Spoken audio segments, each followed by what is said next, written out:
ጤና ይስጥልኝ። በሁሉም የግልም ሆነ የመንግስት ባንኮች የባንክ አካውንት ያላችሁን በተመለከተ መንግስት አዲስ ጥብቅ መመሪያ አስተላልፏል። ሁሉም የግልና የመንግስት ባንኮች ከእያንዳንዱ የባንክ አካውንት ካለው ዜጋ ጋር የፋይዳ ዲጂታል መታወቂያውን እንዲያጣምሩና እንዲያያይዙ ጥብቅ መመሪያ ተላልፏል። በዚሁ መሰረት እንግዲህ ሁሉም ባንኮች ይህን መስራት እንደሚጠበቅባቸው ነው በብሔራዊ ባንክ በኩል መመሪያ የወረደላቸው። በመሆኑም አሁን ላይ የሚገኙ ከ300 ሚሊዮን በላይ የባንክ ሂሳቦች ከፋይዳ ጋር የማጣጣም ስራ በይፋ ተጀምሯል። በዚህ መሰረት የእያንዳንዱ ሰው የባንክ አካውንት ከፋይዳ ዲጂታል መታወቂያው ጋር እንደሚያዝና እንደሚጣመር ነው የሚጠበቀው። ይህንን መሰረት በማድረግ እንግዲህ ባንኮች ለእያንዳንዱ ደንበኛቸው በመደወል እንደዚሁም ደግሞ የቴክስት ሜሴጅ በመላክ ወደ ቅርንጫፍ በመቅረብ ፋይዳ ዲጂታላቸውን ኮፒ አድርገው ወይም ደግሞ የፋይዳ ዲጂታል መታወቂያቸውን የኤፍኤ ነምበር እንዲሰጡና እንዲያስመዘግቡ እየተደረገ ይገኛል። ይህም እንቅስቃሴ በይፋ ተጀምሯል። እንግዲህ የፋይዳ ዲጂታል መታወቂያቸውን የማያቀርቡ ወይም ደግሞ ኤፍኤ ነምበራቸውን ባለ 16 አሃዙም ማለት ነው የማያቀርቡ ካሉ ወደፊት እንግዲህ በባንኩ የሚያገኙትን የባንክ አገልግሎት የማቋረጥና ሰስፔንድ የማድረግ ሁኔታዎች ይኖራሉ ተብሎ ይጠበቃል።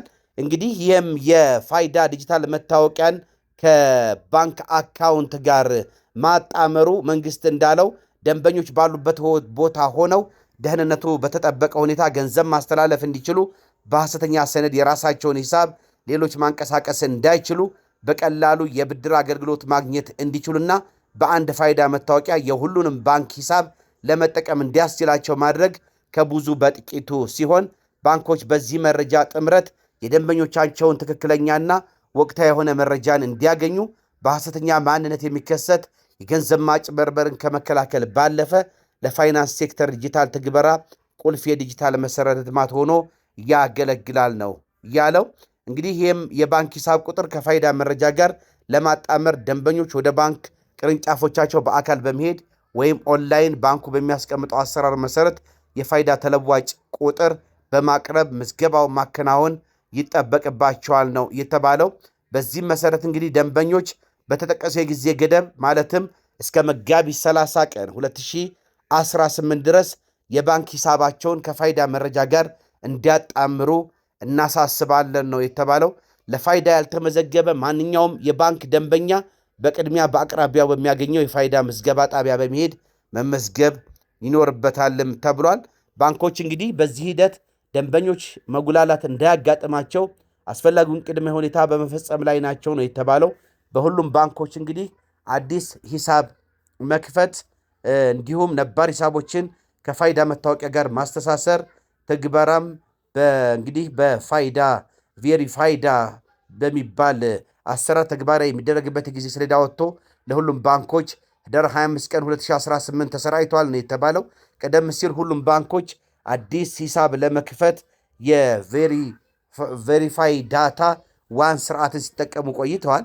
ከዚህ በኋላ ባንኮች ይበልጥ ዘመናዊነት የተቀናጀ ወደሆነ ስርዓት የማሸጋገር ስራን በተሳካ ሁኔታ እንዲያከናውኑ የፕሮግራሙና የኢትስዊች የቴክኖሎጂ ባለሙያዎች ለባንክ ተቋማት የቴክኒክ ድጋፍና ክትትል ሲያደርጉ ቆይተዋል ነው የተባለው።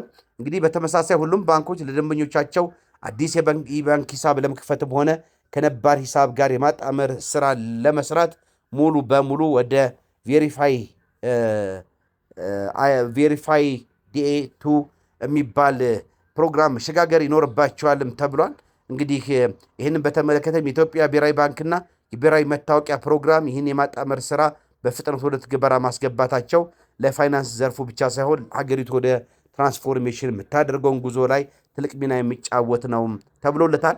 በሌላ በኩል እንግዲህ እያንዳንዱ የባንክ አካውንት ያለው ሰው ከዲጂታል ፋይዳ መታወቂያ ጋር መተሳሰሩ በፋይናንስ ሴክተሩ ላይ ያለውን ማጭበርበር እንደዚሁም ደግሞ መንግስት በፋይናንስ ኢንተለጀንስ የሚያደርገውን የገንዘብ ቁጥጥር ያጠናክርለታል። በቀላሉም ቁጥጥር ለማድረግና የተለያዩ ህገወጥ ድርጊቶችን ተፈጽመዋል ብሎ ሲያስብም በዘመኑ ቴክኖሎጂ የታገዘ ቁጥጥር ያደርጋል ተብሎ ይጠበቃል። እንደዚሁም እንዲህ አይነት የፋይዳ ዲጂታል መታወቂያን ከባንክ ስርዓት ጋር ማያያዝ እንደዚሁም ለግብር አከፋፈል እንደዚሁም ደግሞ ከተለያዩ የገቢና ወጪ እንቅስቃሴዎች ጋር በተያያዘ የሚቀርቡ ጥያቄዎችንም ለመፍታትና ለመቆጣጠር ያግዘዋል ለመንግስት ተብሎ ነው እየተጠበቀ ያለው። እንግዲህ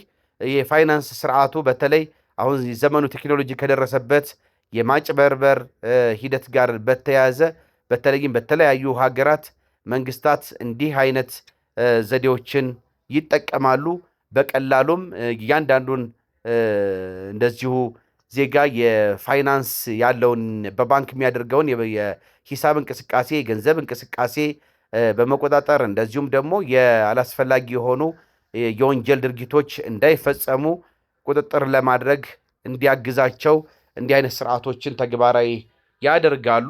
በመሆኑም እንግዲህ በቀጣይ የፋይዳ ዲጂታል መታወቂያ ከባንክ ስርዓት ጋር በመያያዙ ዘርፈ ብዙ ጥቅም ለመንግስት እንደዚሁም ደግሞ ለዜጎችም እንደዚሁ ያስገኛል ተብሎ ይጠበቃል። ውድና የተከበራችሁ የፕሮግራሜ ተከታታዮች፣ በመሆኑም እንግዲህ በዚህ በወጣው የጊዜ ገደብ መሰረት እስከ መጋቢት 30 ቀን 2018 ድረስ በእያንዳንዱ በግልም ይሁን በመንግስት ባንኮች አካውንት ያላችሁ ሰዎች ፋይዳ ዲጂታል መታወቂያችሁን ወይም ደግሞ ባለ 16 አሃዝ ኤፍኤኤ ነምበሩን ከባንክ አካውንታችሁ ጋር ማያያዝ እንደሚጠበቅባችሁ ነው እንግዲህ በብሔራዊ ባንክ ይፋ የተደረገው።